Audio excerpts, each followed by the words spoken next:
Good morning. Welcome to the Morning Touch. I'm Darwin Campbell. The Morning Touch is brought to you by the Chaplaincy for the Homeless and the FSBC in Glendale. Hope, trust, and pray that you find the lessons that we bring encouraging to you. We design them, we pray over them in hopes that they help somebody. Today is July the 1st, the start of another month. You have been blessed to move into July 2021. God has some great things ahead for you this month. I want to start the month off looking at wisdom. No better time to focus on adjusting and using and focusing on our wisdom than at the beginning of the month of July. Because there's a shortage of wisdom in our society. The book of Proverbs reminds us of the value of wisdom. Let's look at Proverbs chapter 2 this morning for a few moments.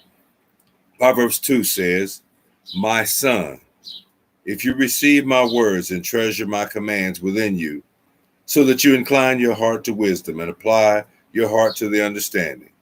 Yes, if you cry out for discernment and lift up your voice for understanding, if you seek her as silver and search for her as for hidden treasures, then you will understand the fear of the Lord, and you will find the knowledge of God, for the Lord gives wisdom. From his mouth comes knowledge and understanding. He stores up sound wisdom for the upright. He is a shield to those who walk uprightly. He guards the path of justice and preserves the way of his saints. Then you will understand righteousness and justice, equity, and every good path. When wisdom enters your heart and knowledge is pleasant to your soul, discretion will preserve you. Understanding will keep you to deliver you from the way of evil, from the man who speaks perverse things, from those who leave the paths of uprightness to walk in the ways of darkness." My friends, the world needs a dose of wisdom. And in July 2021, as we start July, I pray that the world, that Christians will call for wisdom. We need wisdom in the halls of Congress. We need wisdom in the halls of our cities, the mayoral halls of our cities. We need wisdom in our workplaces. We need wisdom among our leaders. We need wisdom among fathers and mothers. There is so much going on in the world today. Much of it happens because we are not pursuing God. We are not seeking his wisdom. We are not desiring to find out what his will is. No question, we live in an age of foolishness where everything goes. We live in an age of vanity where people are trying to gather and garner as much material things as they can and try and do as much as they can. From diving off of high mountains into deep seas to diving out of planes and parachuting and ballooning and trying to jump across mountainsides with motorcycles. Vanity, vanity, vanity. All is vanity. We live in an age that's absent of wisdom. We need to call upon the name of the Lord to give us wisdom in this age of foolishness, in this age of vanity, in this age of unbelief. We live in an age where so many people are walking around that don't believe in God. We live in a society where the results of this unbelief and vanity and foolishness is taking its toll. It's taking its toll on our schools. It's taking its toll in our government. It's taking its toll on our streets. It's taking its toll on the prison system. It's taking its toll on the family. It is harming us generation to generation.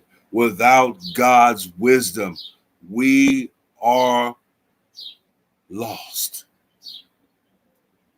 Lost in our vanity, lost in our foolishness, lost in our unbelief, lost in our desire for evil. Every intent of the heart seems to be to pursue evil.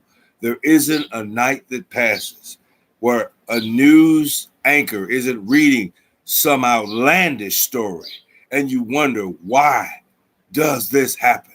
How can this happen? How can that person do this evil thing?